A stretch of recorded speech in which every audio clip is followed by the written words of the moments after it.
Hello everyone, my name is Diane Hayes and I'd like to welcome you to the Safety in General Practice webinar. Firstly, I'd like to acknowledge the Aboriginal and Torres Strait Islander people as the traditional owners of the lands. We wish to pay our respects to their elders, past, present and emerging, and acknowledge the important role Aboriginal and Torres Strait Islander people continue to play within our community. This webinar has been developed by Eastern Melbourne PHN on behalf of the Victorian and Tasmanian PHN Alliance, which is a collective platform for the 7 PHNs in Victoria and Tasmania. The webinar was made possible with funding support from the Australian Government Department of Health. The Commonwealth of Australia, Eastern Melbourne PHN and the participating Victorian and Tasmanian PHNs do not accept any legal responsibility for any injury, loss or damage suffered as a result of the use, reliance upon or interpretation of the information contained in this webinar. This webinar is to be used as a guide only, and practices should read and refer to General Practice A Safe Place, a guide for the prevention and management of patient-initiated violence, produced by the Royal Australian College of General Practitioners.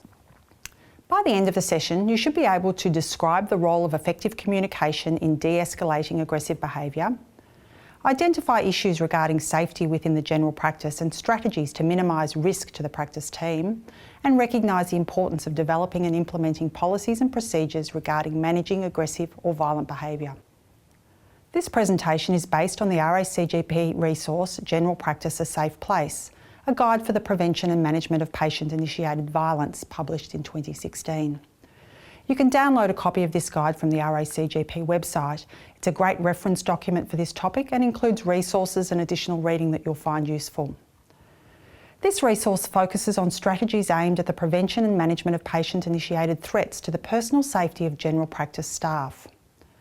As employers, GPs have responsibilities to protect colleagues and staff by identifying and controlling risks associated with all forms of occupational violence.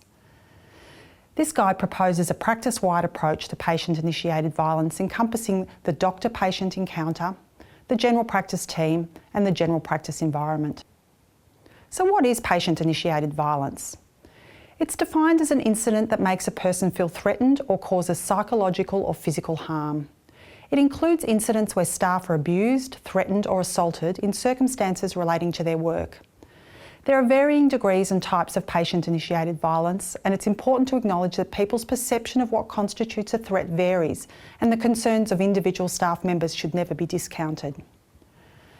Patient-initiated violence covers a wide spectrum of behaviours, including verbal aggression, including rudeness, yelling and swearing, intimidation and threats, abusive letters, phone calls and emails, threatening or inappropriate body language, destruction of property, stalking and loitering, so anything that makes you feel threatened. There is currently a lot of attention on violence toward healthcare workers, but let's look at some of the statistics about how prevalent it is in general practice. According to the RACGP, more than 60% of Australian GPs and their practice teams experience at least one episode of patient-initiated violence each year. The table on the slide shows the lifetime prevalence and type of violent behaviour experienced in general practice. You can see from the table on the screen that the most prevalent form of violence is verbal or written. You can also see that our doctors are experiencing higher levels of aggression than practice staff, which may surprise practice staff as we often perceive that patients are more aggressive with receptionists and less so with doctors. We can see from this that it's not the case, and any time we look at strategies in the practice, we must always consider how we're protecting everyone on the practice team. Research in this area suggests that the risk of patient-initiated violence increases under certain conditions. These include younger, less experienced GPs are at higher risk of patient-initiated violence than older, more experienced GPs. Female GPs have a higher risk of sexual harassment and assault. International medical graduates are more vulnerable to patient-initiated violence, with some studies suggesting that cultural and communication issues may serve as triggers. Certain times of day pose a higher risk. Working outside of business hours and at closing time have been perceived as particularly risky. In addition to this, the location of the practice may contribute to the risk, with urban practices generally reporting higher numbers of incidents. Patient demographics and socio-economic status may also be a factor, with poverty, unemployment and mental health and alcohol and drug use all being potentially contributing factors. Larger practices seeing a greater number of patients increases the opportunity for patient-initiated violence to occur, So think about your own practice. Do any, or maybe even all of these risk factors apply to you? The impact of threatening or violent incidents in a practice can have devastating effects on the individual staff and the team. Some of the effects on staff can include high levels of anxiety, stress-related illness, absenteeism, and high staff turnover. Whether the threat is real or perceived, it can impact people's professional, personal and social life, and exposure to multiple events can have a cumulative effect on an individual. So you may find yourself or members of your team responding to an incident in a way that seems inconsistent with what's occurred, and it may be the result of many incidents over a period of time that have not been well managed, and where the staff member has felt unsupported. All of these factors may ultimately influence a staff member's decision to remain working in a general practice environment. There are a number of factors that increase the risk of a patient becoming aggressive or violent. When multiple factors come into play, it can make the situation even more difficult to manage. Some of the factors that may be influencing a situation include emotional issues such as stress, grief or anxiety. Chronic or acute pain or an underlying medical condition may have a negative effect on a person's behaviour, and there's a range of medical conditions that can make patients uncharacteristically aggressive. More common examples include stroke, hypoglycemia or low blood sugar, and hypoxia or lack of oxygen. Language or communication difficulties, as well as cultural misunderstandings, may contribute to distress or anger. A past history of difficult encounters with healthcare services can leave patients expecting things to be difficult or make them combative from the start. A past history of violence from a patient is a major predictor of future violence, and we'll talk later on what's the best way to ensure the team is warned if a patient has been violent or aggressive in the past. Whilst mental illness can also be a contributing factor, it's important to understand that most people with a mental illness do not display violent behaviour and are in fact more likely to be victims than perpetrators of violence. However, certain types of mental illness are more likely to manifest in violent behaviour. Patients with active psychosis who may be delusional and displaying persecutory symptoms may react to these symptoms in a violent manner. Alcohol and drug intoxication or withdrawal and drug-seeking behaviour are other factors which can contribute to a patient acting aggressively. I mentioned that when a combination of these factors are occurring concurrently, this can be very difficult to manage. Violence rarely comes out of the blue. We've all experienced the angry patient in the waiting room. They begin pacing, tapping, muttering under their breath. These can all be signs of escalating aggression. However, sometimes it can be difficult to determine when anger is escalating towards the point of violence and how to respond appropriately to diffuse different levels of violence. Common warning signs of escalating aggression may include indirect or blatant threats to GPs, staff and other patients, outbursts of irrational anger, violent gestures such as pointing, swearing, verbal abuse, slamming objects such as doors or chairs or anything patients can reach on the desk, either intense staring at you or avoiding looking at you, and this can often depend on the person's cultural background. Increased psychomotor activity, restlessness, repetitive movements, pacing, arousal and the inability to sit still. Refusal to communicate where the patient becomes withdrawn, or warning signs from earlier episodes of aggression or a past history of being aggressive. By looking at reports of past violent incidents, researchers have been able to identify a pattern of events, and this pattern or cycle of aggression is outlined on the slide. It's important to recognise the different stages of aggressive behaviour, as it may enable staff to identify the early warning signs of a patient's increasingly difficult behaviour before it escalates into violence. You will see on the slide the cycle of aggression has 5 stages, and we'll use a simple example of a patient who attends your practice where the patient has had to wait 40 minutes to see her GP to demonstrate the stages of the cycle of aggression. Stage 1 is relative calm. When the patient first arrives, they're relatively calm, though you notice they seem to be in a rush. The patient currently with the GP is taking a longer time than their allocated appointment time. Stage 2, the threat perception or trigger. Due to the delay, the patient has been up to the desk a couple of times asking how long it is till she'll be seen by the GP. She's anxious as she's been asked to attend for test results, and she also needs to get to work. In this stage, stage 2, the trigger may be the fact that the patient before is taking longer, or maybe the patient's own anxiety around the outcome of the results or getting to work late, or a combination of all of these. Stage 3 is mounting anxiety and behaviour change. In this stage, there's increased anxiety and behavioural change resulting in verbal aggression. Initially, the patient is pleasant and polite to you, but each time they come to the desk, their voice is getting louder and you notice they begin to pace the waiting room. The tone of their voice and the language they're using may change. Stage 4 can be an eruption of physical aggression. In this stage, the stress and anxiety levels in the patient increase and the patient begins to feel increasingly vulnerable and threatened. In our example, the next time the patient comes up to the desk, there are 2 people already waiting for assistance at the desk and you're currently on the phone with a pharmacist regarding another patient. The patient moves forward and slams their hand on the desk, wanting to know when the GP will be seeing them, as the wait has now become 40 minutes. In this example, the patient feels increasingly agitated as there are now 2 people that require assistance at the desk before they can be helped. This leads to the eruption of physical aggression, in this case the slamming of the hand on the reception desk. Stage 5, or the recovery stage, in this stage the person's physical and emotional responses return to normal. Finally, the GP calls the patient in to see them and the patient's behaviour calms down as their needs have now been met, that is, discussing the results with the GP. This is just one example of how a patient can move through the cycle of aggression. A person in any of these stages may continue to be dangerous but might be amenable to negotiation. Be aware that a patient may at any time become aggressive again, such as when they return to the reception desk to pay and there's a wait again. This may be a trigger for escalation of behaviour. As staff, you still need to treat the threat as serious and maintain awareness that even when the person's aggression has settled. Early intervention strategies can include managing patients' expectations of what they can expect from your service. Letting patients know waiting times, or often how many other patients are waiting in front of them, can give you an opportunity to work with the patient early if the wait is unacceptable to them. If a doctor regularly runs late, asking patients to call before they arrive for an appointment can assist with this situation. Signage in the waiting area about the practice's prescribing policy, no money or drugs of addiction signage, or even a notice about not backdating certificates or referrals can assist to manage the expectations of patients and make it easier for your doctors to say no to some requests. It can be useful to alert a patient's GP to a developing situation. Calling the GP and saying, "Mr. Smith is anxious to get to work, will you be much longer?" is often enough to alert a GP.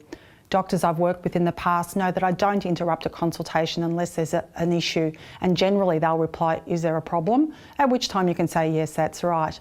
All the patient hears is you're trying to help them and the GP is alerted to an escalating situation.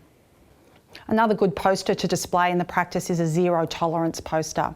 Patients are reminded of what is acceptable and that they will be asked to leave if they don't comply. So what can you do when a patient begins to display aggressive behaviour? If you believe you're not in immediate danger, you may find the following steps helpful in de-escalating violence or aggression. Appear calm, respectful, self-controlled and confident. Aim to stay cool and professional. This may be easier said than done, especially when an individual is screaming at you or using abusive language. Use reflective questioning where you can. This means putting the person's statement into your own words and then checking to see that you've understood the message.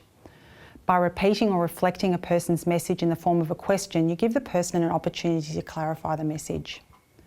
Engage in conversation by acknowledging concerns and feelings. Let the patient know that you're listening to them. If waiting time is an issue, you could say, "You need to see a GP as soon as possible, is that correct?" This shows the patient you're listening to them and allows them to clarify the issue. Watch the way you speak. If you're not in immediate danger, be clear and direct in your language so that you clearly explain your intentions. Avoid jargon and complicated choices. A person who's becoming anxious or frustrated cannot process complex information. Complex questions will increase anxiety and can make behaviour more difficult to manage. Acknowledge their concerns and feelings and let them know you're listening. An example of this might be, "I'd like to help you." Watch your body language. As the person becomes increasingly agitated, he or she will pay less attention to the words you are saying and more attention to your body language. Be aware of non-verbal cues. Only 10% of our communication is words and the remaining 90% is non-verbal. Of that 90%, 40% is the tone of your voice and 50% is your body language. So make sure your tone and body language match your words. If your words indicate you're trying to help, but your tone of voice or body language are telling a different story, the individual will pick up on this. Maintain as much physical space as possible between yourself and the patient. For example, don't come around to the front of the desk to communicate with the patient. The desk provides a barrier between you and the patient. Avoid too much eye contact, as this can promote excessive outbursts in some people. And lastly, embrace silence. Silence on your part can be very effective non-verbal intervention. This is because it allows the person to clarify his or her thoughts and allows them time to reassess the situation. If the person is amenable to reason, you can try these communication techniques to attempt to de-escalate conflict. Portray your actions as being in the patient's best interest. Be careful not to portray your reasons for action as being in your own or the practice's best interest, as this has the potential to inflame the situation. If the patient can see that the action or need for change is in their best interest, they may be more willing to accept your suggestions. If it's safe to do so, you could ask the patient to come to a quieter area of the clinic for further discussions. This may be up a hallway, the treatment room, a consulting room, or the manager's office. But remember, only do this if it feels safe to do so, and even in this situation, don't stand too close. Maintain a safe distance. Use a series of yes questions. It's hard to remain angry with someone who keeps agreeing with you. An effective technique to attempt to de-escalate aggression is to ask a sequence of questions that the patient can only answer yes to. The most effective way to undertake this technique is to do short summaries of the patient's perceptions and views as expressed to you, with questions at the end, such as, so you want to see the doctor? You want to see the doctor today? You would like a morning appointment? You've been on hold for a long time. You've been waiting a while? Is that what you mean? Have I got that right? A sequence of 5 or 6 questions where the patient is answering yes is a powerful way to increase the likelihood that an aggressive patient will see you as being on their side, even if they remain angry with the issue. Make the solution your focus. This involves asking the person to work with you to problem solve the issue they are concerned about, and by seeking as many options as they can think of for their problem. Encourage them to list as many alternatives as possible. By simply listing these options rather than arguing about the pros and cons of the option, there is the potential to develop options that may be more acceptable to both parties. Anger is often associated with black or white, all or nothing thinking. So the skill of not responding to these initial black or white options and respectfully pushing the person for other, often greyer ideas can be a useful strategy. It's hard to remain in an aggressive frame of mind if you're engaged in a process of basic problem solving. Sometimes another person intervening can be enough to diffuse a threatening situation. As the person currently being perceived as the one not giving the patient what they want, you can become the focus of their aggression. In their eyes, it's become a battle and they want to win. This can sometimes get out of hand, and another person stepping in can give the patient an opportunity to stand down. Dealing with someone else allows the patient to save face. Many practices have a code word or phrase that can be used to unobtrusively signal to another staff member that you require assistance. I used to work in a practice where we would say, "Are you able to assist me for a moment if we needed help?" Or, "Am I able to assist if you think someone may need help in a threatening situation?" We didn't use this term at other times, and it would signal to the team that you needed support.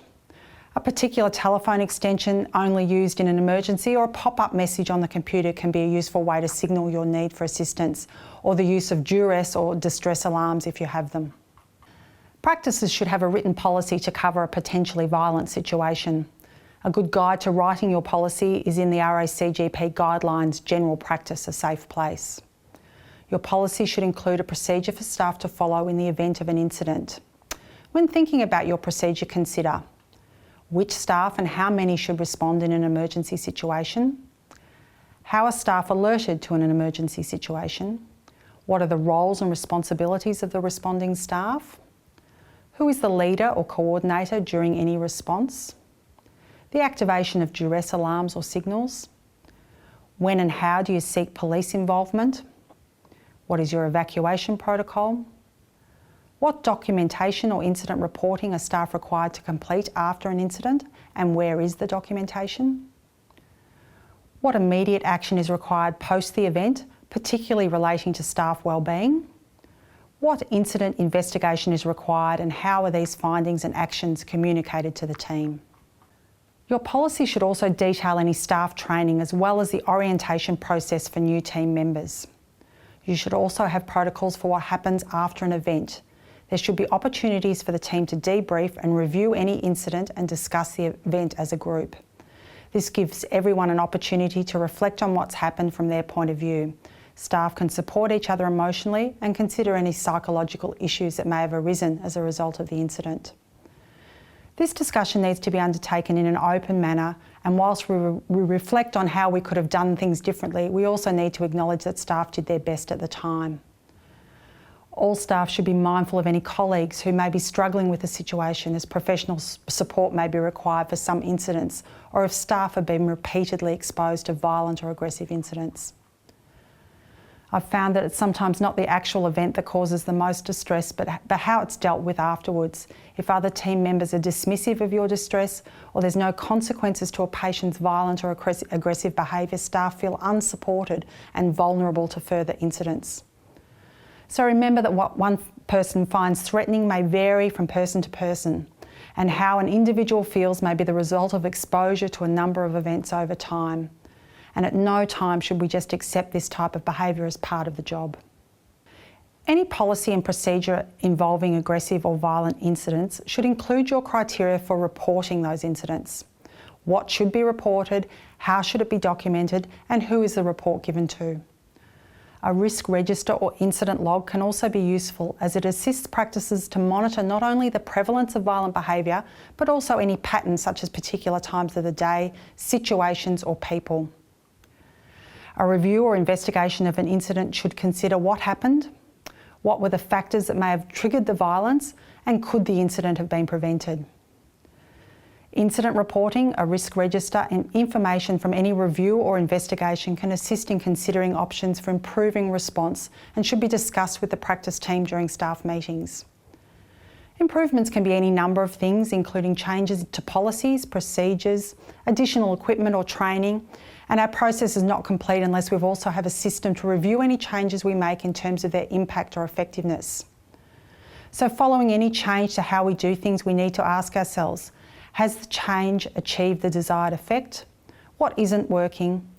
Is this change able to be sustained? And what alternatives can we try? The design of new facilities should always be done with safety in mind, but there is also many ways to assist in creating a safe physical environment in existing practices without necessarily making major changes or making the practice resemble Fort Knox.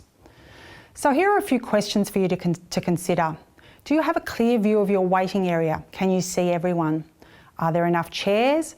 Are there areas where people can sit slightly apart from each other? Are your consulting rooms uncluttered with the furniture laid out in a way that neither the patient or the doctor need to push past each other if they wish to exit swiftly? Are all drugs, prescriptions and letterheads stored securely? Are there any objects lying around that could be thrown and used as a weapon or missile against staff? Is there a physical barrier between reception and the consulting areas so the patients have restricted access? Is your reception counter high enough and wide enough to provide some level of protection? When working late or on weekends, do you only use the consulting rooms closest to reception? Do you ensure staff working late are able to park as close to the practice as possible? And are car parks well lit, and do you ensure that staff leave together? Is there a practice policy on staff working alone? Is the practice a pleasant temperature, not too hot or cold? Is there television or music to distract patients? Ensure they're not too loud, as too much noise can aggravate patients already distressed or agitated. These are just a few of the things you can consider when reviewing your environment. We know that a history of violent behaviour is the single best predictor of future violent behaviour, and an effective way of forewarning staff of this is to flag the files of patients who demonstrate aggressive or violent behaviour. By flagging, we mean putting some type of note in the alerts or warnings that indicates the patient is at risk of behaving violently or being aggressive. Before doing this, the practice must have, as part of its policy, a clearly defined criteria for which files are flagged and why. The policy should also clearly state the purpose of flagging a patient's file, for example, to protect the health and safety of the treating staff. How this information is recorded and ensuring that the information is readily available to those who need it should also be considered. Your policy should clearly define who has access to this information, and as much as possible, the information should be restricted to those who need to know. There should also be a mechanism to review the information to ensure that it's still relevant. You need to be aware that there are legal implications for this and some of the other strategies we're going to discuss, and I'll talk a bit more about that in a moment. Where an incident or repeated incidents of inappropriate behaviour by a patient have occurred, the practice may consider issuing a formal warning. Ideally, this warning is issued in person and can be done by the treating doctor and another person, perhaps the practice manager as a witness. It should be explained to the patient that their behaviour is unacceptable, and it can be useful to be quite specific in these cases so that the patients are clear about exactly what behaviours are causing issues. You would then go on to explain what is expected of them in the future. You would also explain the consequences of any future incidents. A letter should be sent to the patient following the meeting to reiterate what was discussed. This entire process includes details of the incident that occurred should be documented in the patient record. Beyond warning patients, you may consider using an acceptable behaviour contract. These are not always suitable, but in certain settings have been found useful. In particular, where you're dealing with patients with alcohol and drug abuse or related conditions or some mental health issues. These patients can have very close relationships with their treating doctors and be keen to maintain these. So clearly defining acceptable behaviour to these patients who do not want to lose this therapeutic relationship can be useful.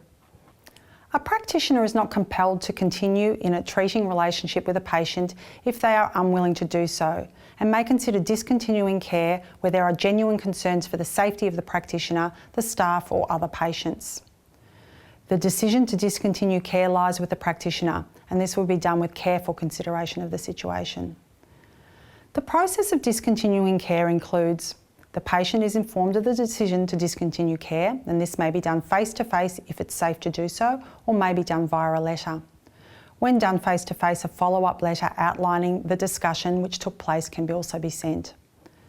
Where possible, propose an alternative means for the patient to obtain continuing general practice care.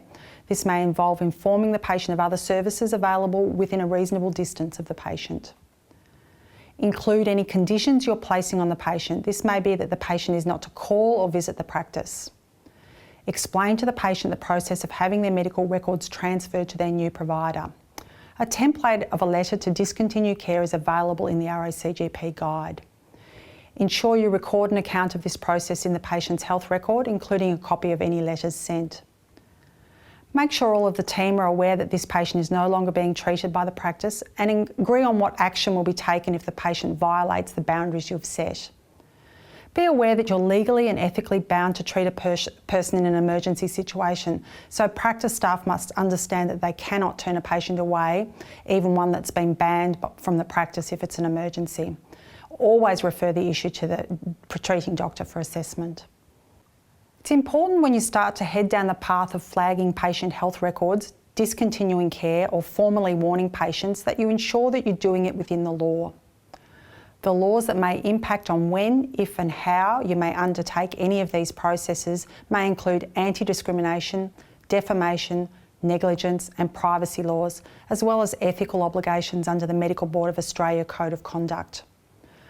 Whilst these laws do not necessarily stop you undertaking these strategies, you must ensure that you do your research, and good information on the implications of these laws is available on the RACGP guide.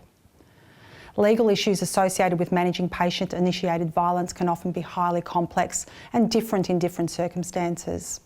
Where you're in any doubt of your or your practice's legal standing, it's recommended that you consult your doctor's professional indemnity insurers.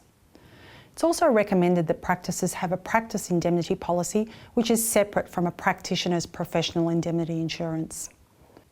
In summary, it's important to remember that your safety is paramount. Practices have a right to have a zero tolerance, and no one should accept aggression or violence as just part of working in general practice. Our aim is to recognise some of the warning signs of escalating behaviour and, where possible, to resolve the conflict before it gets out of hand. And always ensure you review incidents and implement changes as appropriate to potentially prevent the same situation occurring again. Whilst we've used the RACGP resource as a guide in this presentation, there is much more information in the guide, and I recommend that practices download a copy, read it and use it as a resource for drafting their own policies and procedures. It contains a pro forma warning letter, acceptable behaviour agreement and a letter to discontinue care that you might find useful. The resource also contains checklists that you can complete covering the practice team and the practice environment. By going through these checklists, you may be able to identify issues you need to consider to make your practice safer.